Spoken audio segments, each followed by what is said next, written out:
She didn't know their names. She didn't know their history. All she knew was that men were falling off motorcycles in front of her house, and nobody on that road was moving to help them. Cars reversed. Store owners locked their doors. A woman yanked her kid off the sidewalk like the ground itself had turned dangerous. And Claire Donovan stood on her porch, her 8-year-old son Noah gripping the back of her jeans, watching the whole thing unfold.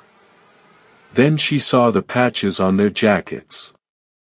And her stomach dropped. The bees were everywhere. Thousands of them.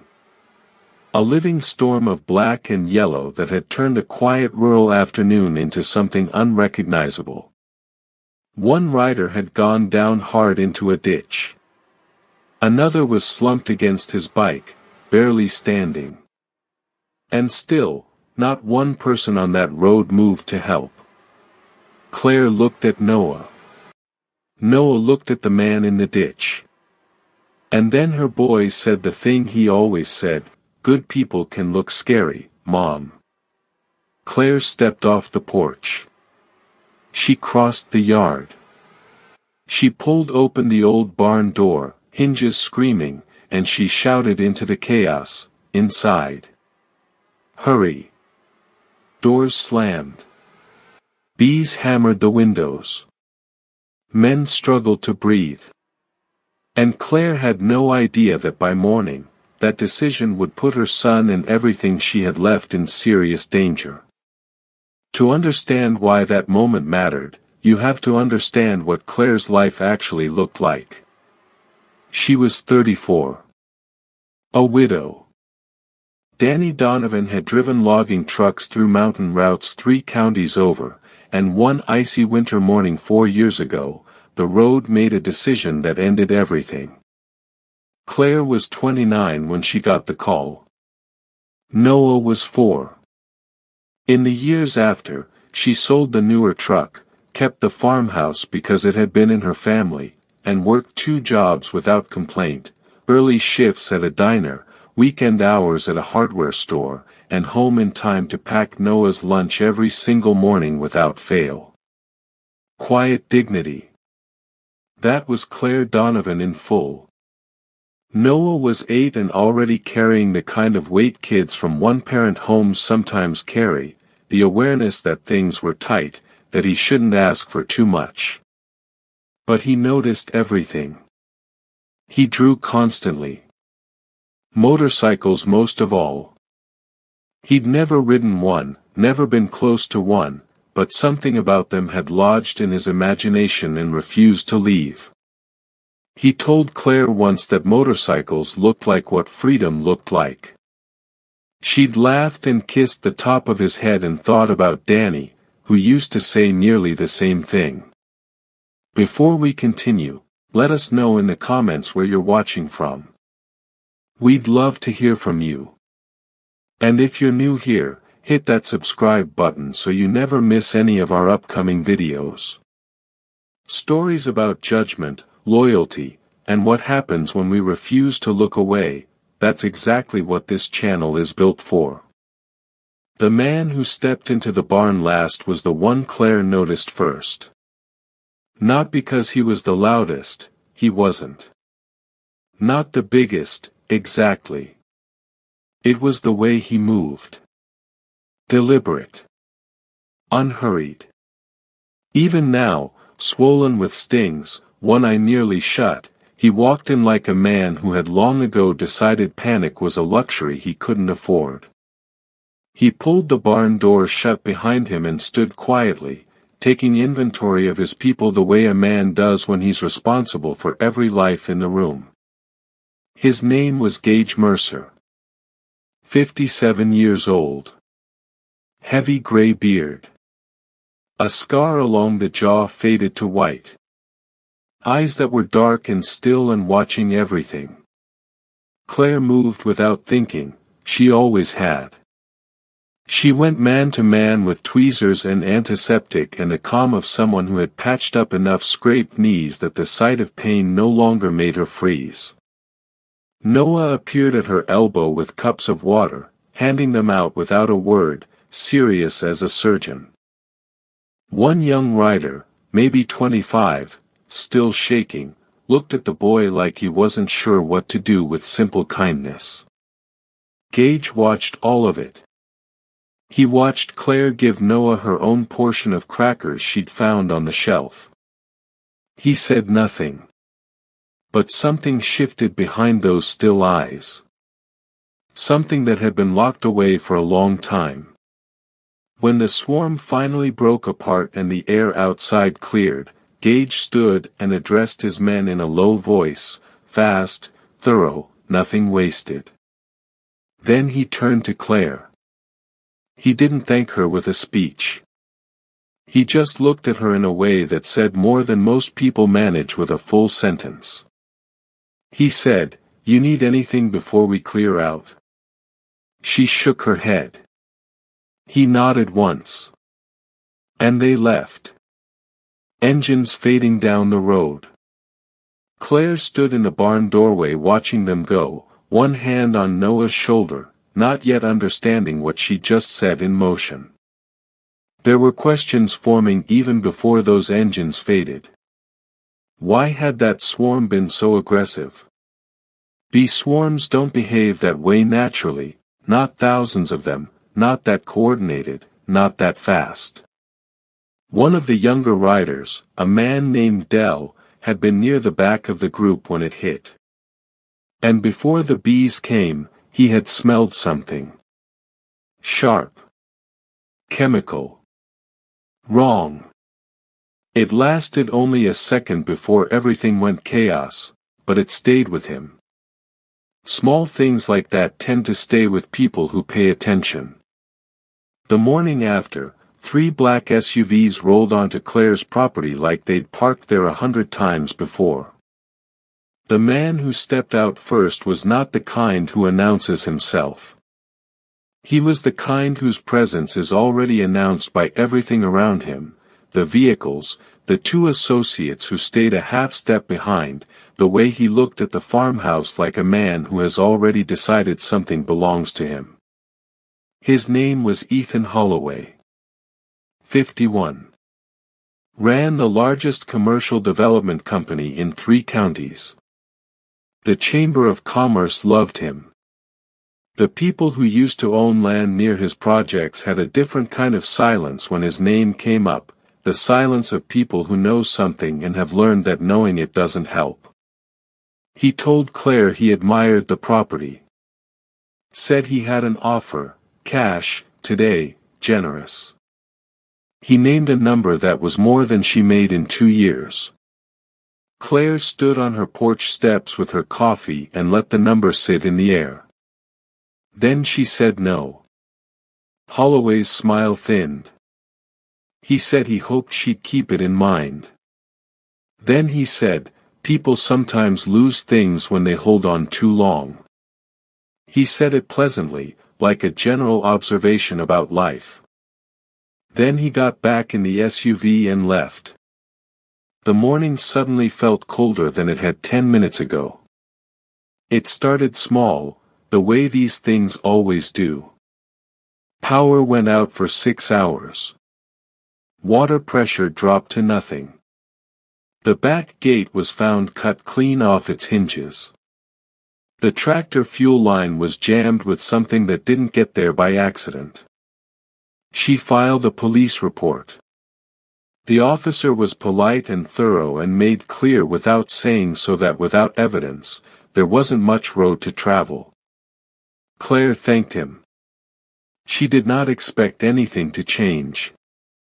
What she didn't know was that 30 miles away, Dell had gone back to the area where the swarm had originated. He walked the tree line in the flat early morning light and found what he was looking for, barrels, partially buried, some cracked, the ground around them stained and dead in the colorless way that isn't drought but chemistry. Something had been dumped there. A lot of it. And not recently. Dell called Gage. Gage listened. Then he was quiet for a long moment. Then he said, I know that land. If you hate seeing good people pushed around by those with power, hit like and subscribe. Because what happens next proves that kindness is never weakness. It just hasn't been called on yet. Gage came back on a Thursday. Just him and 3 others, parking quietly at the edge of Claire's drive like they were asking permission by the way they stopped. Claire came out and looked at him. He said, How bad has it gotten? She told him everything. He listened without interrupting. When she finished, he said, Ethan Holloway. Not a question. Claire asked how he knew the name. He said, because that dump site Dell found backs up to a parcel Holloway's been trying to acquire for 4 years. Your property sits between him and the road access he needs. Claire absorbed this. Then, so he needs my land. Gage said, he needs you gone. There was a difference, and both of them understood it. This wasn't about her house or her garden. Her 11 acres controlled the only viable road access to a much larger property that someone very wealthy wanted very badly. She was not a target because of anything she'd done. She was a target because of where she happened to stand. She sat down on the porch step. Gage sat beside her, not close, just present. After a while she said, What was the dumping? He said Dell believed it was industrial pesticide. Illegal disposal. Federal violation territory, millions in fines, possible criminal exposure. And certain pesticide compounds, he explained, disrupt hive behavior. Make bees aggressive, disoriented. Contaminated groundwater. Contaminated plants. It was documented science. The dump had caused the swarm. The swarm had sent his people into her barn. And Holloway needed her gone before any of it connected back to him. Claire stared at the tree line. But you can't prove it. Gage said, Not yet. The town talked. It always does. People had seen the bikes at Claire's property. The story that formed in the absence of facts was the one people always reach for first, that Claire had invited trouble, made a bad choice, was suffering the natural consequences. Friends pulled back. The mother of Noah's best friend called to say Billy wouldn't be coming over for a while. A co-worker at the diner started leaving extra space in the narrow kitchen. It was never direct. It never is. The warmth just goes out of things, and you feel its absence the way you feel a room getting colder, slowly, and then all at once. Noah came home quieter. Went straight to his room and drew motorcycles for an hour before dinner. One evening Claire knocked and found him working on a detailed sketch, a long line of bikes stretching down a road, riders with faces, sunlight behind them. She asked what he was drawing. He said, I just want to remember what they looked like. Then, are they going to make us leave? She told him no. She said it the way you say something you are still working on making true. And then Noah Donovan, 8 years old, son of a dead logger, believer in the basic goodness of scary-looking people, became the most important person in this entire story. He came into the kitchen one afternoon while Gage and Claire were going through paperwork and set his drawing book down between them without a word. Gage looked at the open page. Then at Claire. Then back at the drawing. It was dated. Noah dated all his drawings, a habit Claire had started so he could track his progress. The date matched the afternoon of the bee attack. And there in the background of a sketch he'd been working on near the barn was a truck. Rendered carefully, the cab, the flatbed, and on the side, drawn with the patient accuracy of a child who noticed logos the way he noticed engine shapes, the Holloway Development Group insignia. Clean. Unmistakable. The truck had been on that road that afternoon, close to the tree line, before the bees came. Noah had drawn it because he thought it looked like an interesting truck and wanted to practice getting the proportions right. He had no idea what he was handing them. He just thought they might want to see it. What would you do if you were in Claire's position, watching your child hand over something that important without even knowing what it meant? How does it feel to know the one piece of evidence that changes everything came from an 8-year-old boy with a sketchbook? What followed was careful and took longer than anyone wanted. Gage worked channels built over decades, people who knew people, who had done favors, who understood how environmental enforcement paperwork moved. Dell returned to the site with someone who knew soil testing. The results confirmed it: industrial-grade pesticide compounds, chlorinated hydrocarbons, the kind that don't break down, that move through groundwater. Whoever dumped those barrels had counted on the site staying invisible. It had been invisible. Until a kid decided to draw a truck. Former employees started talking. A driver who had made 3 runs to that site before he understood what he was hauling in quit. 2 county officials who had been sitting on documentation they were told to bury. The pressure on Claire didn't slow. A surveying crew showed up claiming rights she didn't recognize. A letter came from the assessor's office. Bureaucratic friction applied from every direction at once. Small things, individually dismissible, collectively suffocating. And she was doing it alone. Until she wasn't. The morning everything changed started like any other. Coffee on at 5:15. Noah still asleep. And then, engines. A lot of them. Growing from the direction of the main road. She went to the front window. Headlights in the pre-dawn. She counted without meaning to, 5, 10, 20, more. The line kept coming.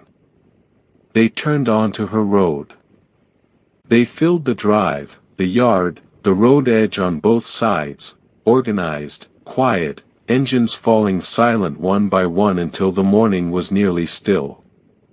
More than 100 motorcycles. Riders standing, not moving, not speaking. Just present. A wall of brotherhood stretching down the road as far as she could see. And behind them, this was the part Claire would talk about for the rest of her life, the cars started arriving. Pickups. Regular vehicles. The former driver. The county officials. Former Holloway employees. Witnesses who had been afraid and then watched a single mother hold her ground against a man who had never been stood up to, and decided that maybe it was time to stop waiting for someone else to go first.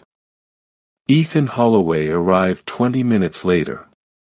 He sat in his SUV for a long time, looking at the crowd, at his former employees, at the county officials already on their phones. Then he made a quiet call of his own. By 9, federal environmental agents were on scene. By noon, investigators were at the dump site. By 3, Holloway had retained criminal defense counsel. The careful smile was gone. The pressed clothes looked wrong. He looked, for the first time, like a man who understood that the ground had shifted permanently beneath him. The investigation moved forward with the grinding momentum that federal proceedings carry, slow, thorough, and ultimately inescapable. The pressure on Claire's property stopped overnight. The diner felt warmer. Noah's best friend came back over. Claire didn't say what she was thinking about the people who had pulled away, she just noted it, quietly, the way you note the difference between people who show up and people who don't. Gage came to say goodbye on a Tuesday morning. He was in the driveway, helmet in hand, when Noah came running out in his socks, which Claire had told him 17 times not to do in the cold. Noah skidded to a stop in front of Gage. He said, "So this means I'll never see you again?" Just the honest question of a child who had already lost one father-shaped presence and was watching another one turn toward the road. Gage set his helmet down. He crouched to Noah's level. He reached into his cut and pulled out a patch, small, stitched on leather, the kind that among his people carried the full weight of belonging. He pressed it into Noah's hands. He said, "Family doesn't disappear. It just changes what it looks like." Noah looked at the patch. Then up at him. He said, "Okay." Gage stood, nodded at Claire, put on his helmet, and rolled out to the road. Noah watched until the sound was completely gone. Then he tucked the patch into his pocket like something valuable being put away for safekeeping. The bikers came back in the months that followed. Not all at once, but they came. The barn boards got replaced. The tractor got fixed properly. On Noah's 9th birthday, a package arrived with no return address, a hand-drawn card and a small model motorcycle, painted exactly like the ones in his sketchbook. He kept it on the windowsill where the morning light came in gold and hid it just right. Claire didn't ask where it came from. She already knew. Ethan Holloway was indicted on federal environmental violations. The dump site was flagged for remediation. The land access he had spent years maneuvering to control was gone.